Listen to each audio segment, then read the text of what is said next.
You know what's hilarious? Spending $60 million to build a highway that literally doesn't go anywhere. And I'm not being metaphorical here. I'm talking about a real, actual expressway, 4 lanes, limited access, proper interchanges, the whole 9 yards, that just ends abruptly. Like someone hit the pause button on a construction project and forgot to hit play again for 40 years.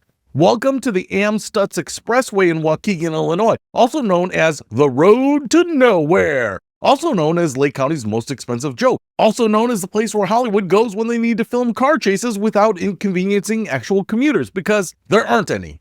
And the story of how we got here is absolutely wild. Let's start with the punchline. This expressway is 2.9 miles long, has exactly 1 exit, carries fewer than 15,000 vehicles per day, which for context is about 1/6 of the traffic of most suburban Chicago expressways. And it cost over $60 million to build. Oh, and it was built in 2 phases, 16 years apart. The southern portion opened in 1974, the northern portion opened in 1990, because apparently when you're building a road to nowhere, there's no reason to rush. And here's what makes the Amstutz truly special. It's so empty, so useless as an actual highway, that it's become one of the most popular filming locations in the entire Midwest. The Blues Brothers film there. Groundhog Day, that scene where Bill Murray is trying to leave town before the snowstorm hits, that's the Amstutz. Batman Begins, when the police are chasing the Batmobile before Batman disappears into a secret lair, yep, that's the Amstutz Expressway. Planes, Trains, and Automobiles, The Ice Harvest, Ordinary People, Chicago Fire, Contagion, that Matt Damon pandemic thriller where the Amstutz stood for Chicago's Dan Ryan Expressway, even a Toyota Prius Super Bowl commercial was filmed there. The Illinois Film Office literally calls Waukegan and asks, hey, is the Amstutz still the road to nowhere? Because it makes a perfect stand-in for busy highways. It looks like a real expressway, but you can shut it down for days without causing any real traffic problems.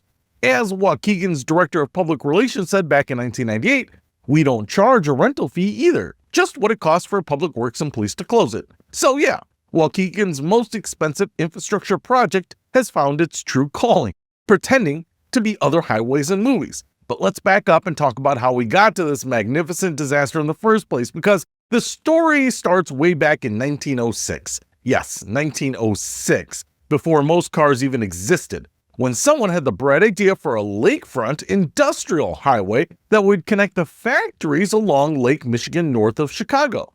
Fast forward to the 60s and 70s, when America was in full freeway building mode. Every city wanted expressways, more lanes, higher speeds, urban renewal through concrete. The vision for what would become the Amstutz was actually pretty ambitious.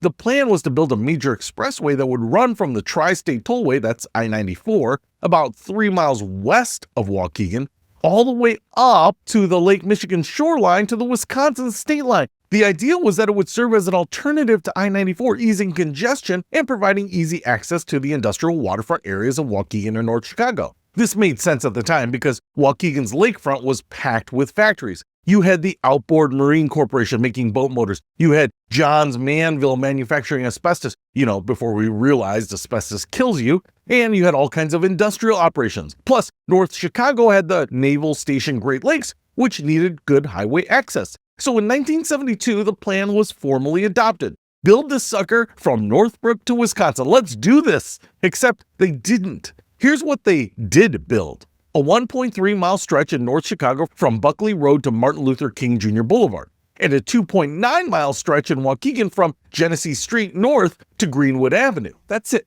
2 disconnected segments that don't even connect to each other, let alone to Wisconsin or I-94. The missing link between the 2 segments? Never built. The extension south to I-94? Never built. The extension north to Wisconsin? Never built. They just stopped. Well, why? Well, timing is everything, and the timing for the Amstutz could not have been worse. Right as they were building this thing in the 1970s, the American manufacturing economy started collapsing. Those factories the expressway was supposed to serve, they started closing. Waukegan's industrial base, like so many Rust Belt cities, got gutted. By the time the northern section of the Amstutz opened in 1990, remember 16 years after the southern section, most of the factories it was designed to serve were already gone. So you've got this beautiful modern 4-lane limited access expressway with proper overpasses and interchanges. You can still see the ghost ramps and the extra wide medians that were built for future extensions that never came, serving an industrial base that doesn't exist anymore, which makes it known as one of the most pointless highways in Illinois. So congratulations, Amstuts, but wait, it gets better or worse depending on your perspective, because the Amstuts doesn't just fail at being a useful highway, it actively makes Waukegan worse. See, the location of the expressway is right along the lakefront between downtown Waukegan and Lake Michigan. So instead of connecting the city to its waterfront, which, as I've discussed in other videos, has this beautiful marina and development potential, the Amstuts acts as a barrier. It's literally cutting downtown off from the lake. As one Waukegan official described it, the expressway separates the upstairs from the downstairs. Downtown Waukegan is on one side, the lakefront is on the other, and in between is this big, empty highway that's dangerous and difficult to cross on foot.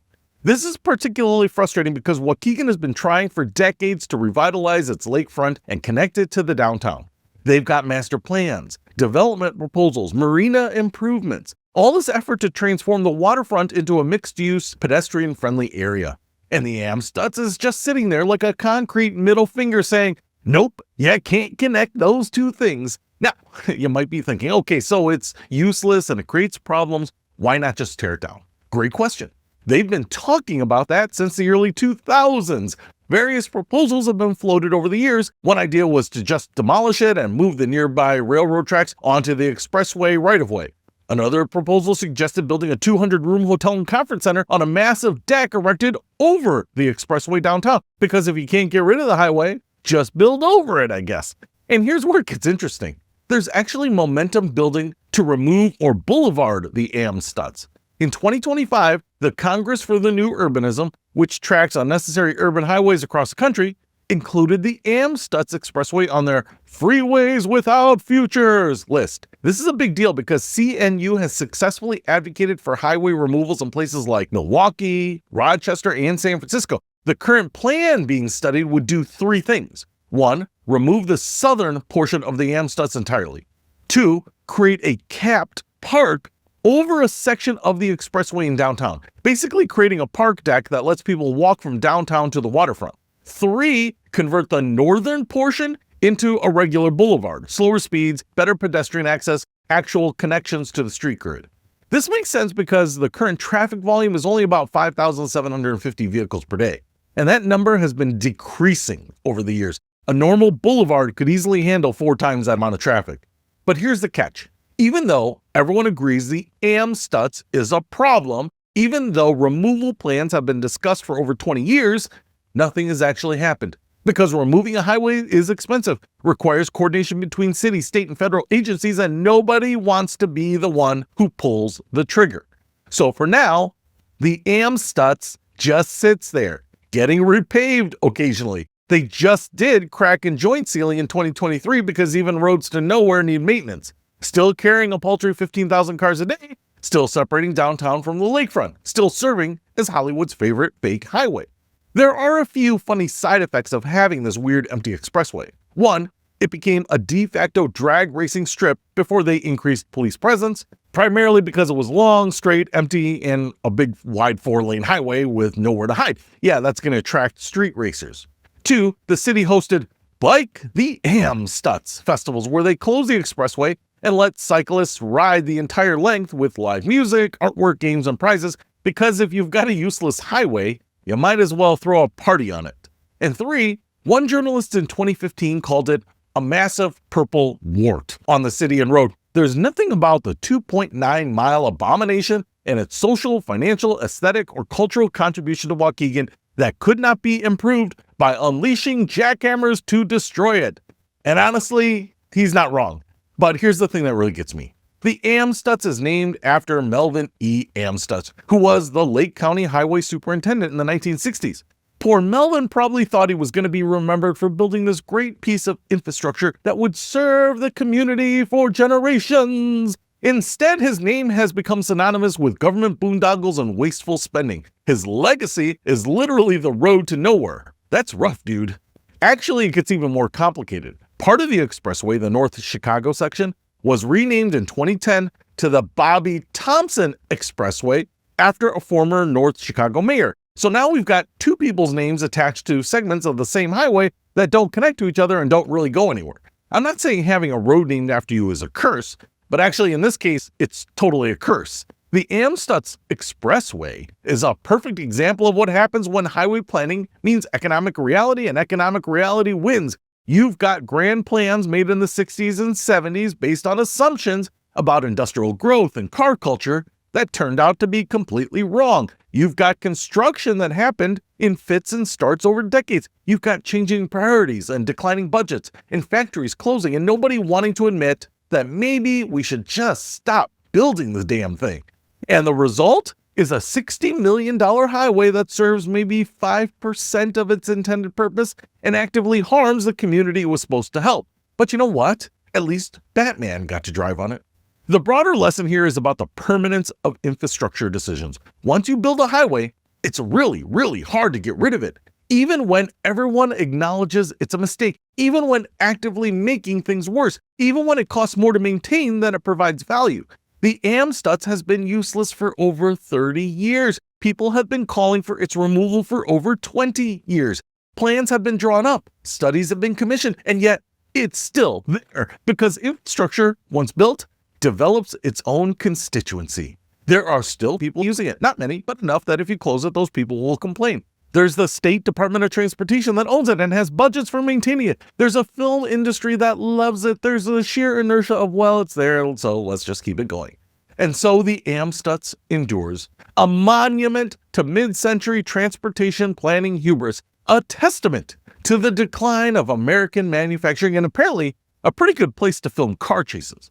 If you're ever in the Chicago area and you want to see the infrastructure failure up close, take a drive on up to the Amstutz Expressway. It'll take you half an hour and you'll see one exit. You'll see the northern terminus where the highway ends, complete with extra wide medians and road stubs showing where the future extensions were supposed to go. And you'll think to yourself, wow, we really spent $60 million on this thing? So, welcome to Waukegan, where even the highways don't know what they're doing.